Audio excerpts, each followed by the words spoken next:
Open your eyes. This poem's entitled Eddie.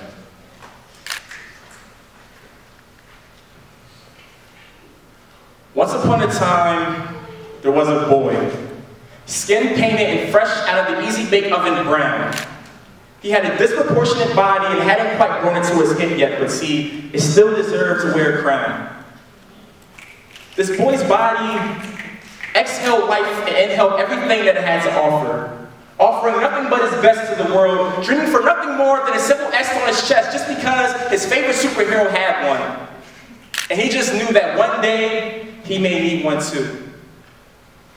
This boy's name was Eddie. Eddie was just a kid. He had only circled the 365-day trail 5 times. Life to him was still filled with a bunch of blurred lines, but they meant nothing more than strokes of Crayola to him. But Eddie, he was just a kid. When a monster slithered himself into 5-year-old Eddie's bed, protected only by Coca-Cola bed sheets, says that after 7 years were engulfed in nothing but death.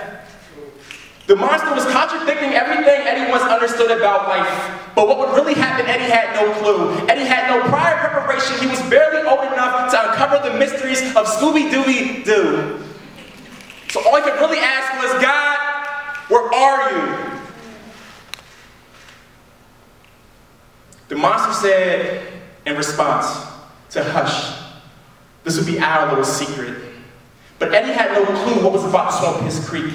However, he soon come to find out that there was nothing little about it. Not a planet in God's solar system could mask it, so he had to look to the stars.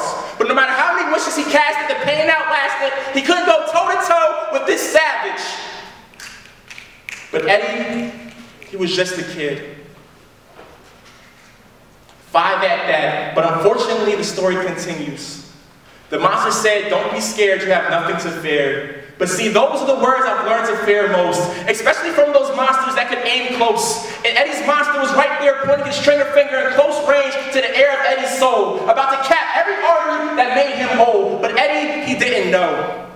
Eddie still had his glow, an array of childish innocence. He wasn't even aware that this secret was going to tear his whole life's infrastructure apart, puncturing the armor of every tempted and eventually failed relationship.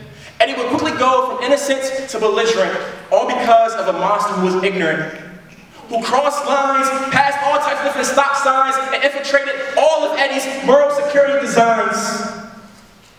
But to answer your ignorant question, no. The monster was not imaginative. No boogeyman, no monster in the closet, no trees smacking that window of hell in the night. Eddie's monster was right there, putting his literal claws on Eddie's literal disproportionate head, but figuratively ripping out his heart, night after night, taking out and dropping another part. Eddie's monster's masculinity reeked of sin and despair. How Eddie just wished he could have been spared. Wished he could walk down the yellow brick road for a little while longer. Wished he could solve the clues of blue and continue his journey on the magic school bus, only stopping off when he was ready. But you know, you can't pick the hand that you were dealt. Life's what you make of it and all that other bull. Shit, if the creator of that saying only knew what it was like for Eddie to continue school. For him to go and play with a smile on his face at that, while the other kids are only dealing with young problems like 2-hand touch football, hopscotch, you know, yeah, double dutch. While Eddie's dealing with problems those other 5-year-olds couldn't even clutch, couldn't even touch the thought line if they did use 2 hands. The 2 ropes were spinning too fast for them to even try to hop in. That monster. The monster, with his corrupting whisper, every night, every slither, disrupting another part of Eddie's head, because that's where the monster's claws were. It was mind control. The monster continued to capture more of Eddie's emotions. Could he ever be a man when his feelings are trapped in a puppet master's hand? Could he ever love when he was taught to hate at such a young age? His feelings always the leading role on life's stage. Crying tears of 7 years of despair. I need you all to open your eyes to what some people of the world have to go through. 1 out of 20 men are an Eddie. That's 1 out of 20 boys begging for an S to appear on their chest, waiting for capes to hang off their backs. All with a consistent dream of being a times, and one day just made me be able to fly away. But they're the ones with hearts of gold, without ever being able to hold FTK shirts, because those were meant for these kids. The world will never see their worth. Their growth is remarkable, cutting the strings of such puppet masters. But just like Eddie, they were just kids. Eddie himself today is neither alive nor is he dead. Just a spirit singing a song for anyone willing and able to hear it.